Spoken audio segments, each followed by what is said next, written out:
comedy snubs at all. Yeah. Don't need that publicity. Not like that.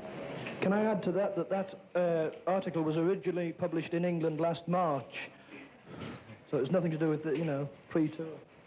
What he said and meant was that he was astonished that in the last 50 years, the Church in England, and therefore Christ, had suffered a decline in interest.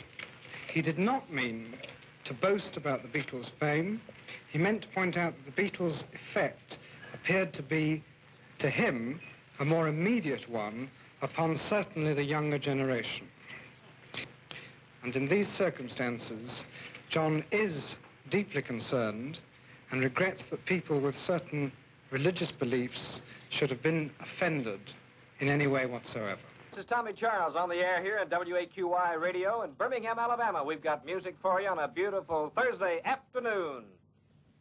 This is where the trouble all began, here in the tiny top-floor studio of station WAQY, wacky radio to the 750,000 citizens of Birmingham, Alabama.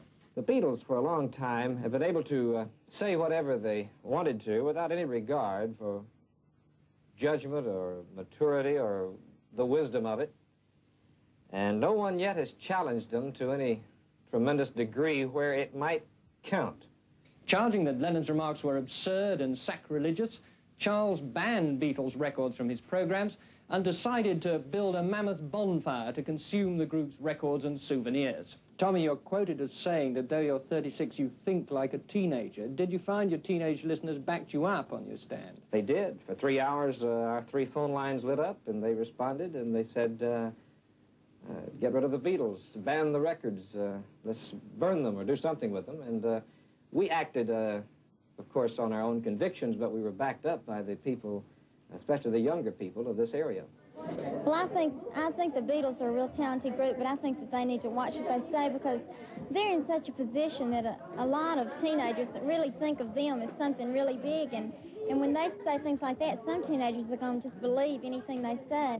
But are you burning your Beatles records? Yes, sir, I burn them. You burned them all yourself? I've already burned them.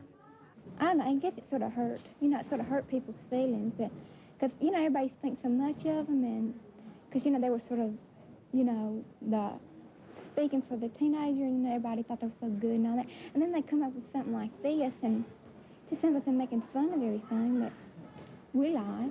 Our church took a firm stand. Sunday in the morning worship service, the chairman of the deacons made a statement which the deacons in our church had agreed upon, backing the statement that Wacky had said that to ban the Beatles. They thought that this was good, and they firmly believe in everything that can be done to just about ruin the Beatles.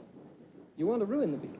Well, it really doesn't matter. I think it might be funny, but I guess that's sort of ugly of me. What difference has all this row made to this tour, do you think? Any at all? Paul? I don't think it's made much difference. It's made it more hectic. It's made all the press conferences mean a bit more. People said to us, you know, last time we came, all our answers were a bit flippant. And they said, why isn't it this time? Well, the thing is, the questions are a bit more serious this time. It doesn't matter about people not liking our records or not liking the way we look or what we say.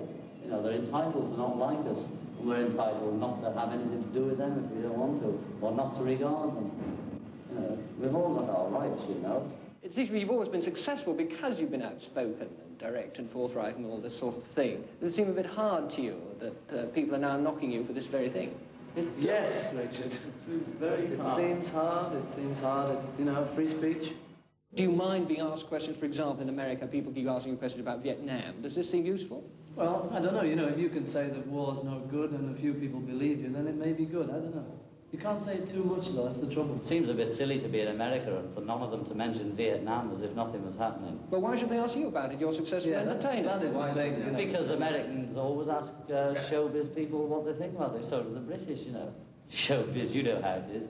But I mean, you've just got to, you can't just keep quiet about anything that's going on in the world unless you're a monk. Sorry, monks, I didn't mean it. I meant actually.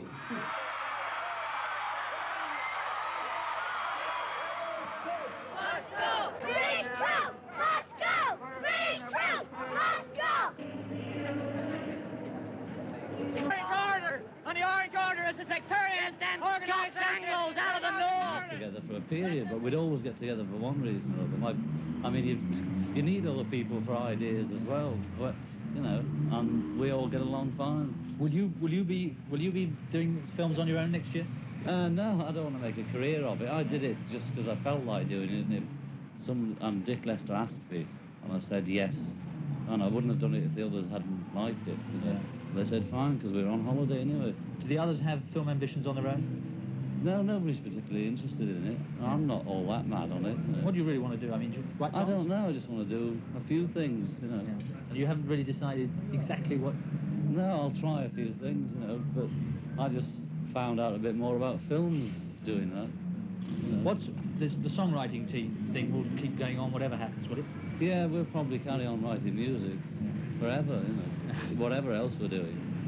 Because you just can't stop. You find yourself doing it whether you want to or not. But you think the tours, like the American tours and the English one, you know, the stands in England... You know, there must be a point where they don't work anymore because they're not to do with what we're doing, record-wise or film-wise. Are going to be saying, oh, what's he saying, what's he saying? You know, that you are being run by people who are insane and you don't know.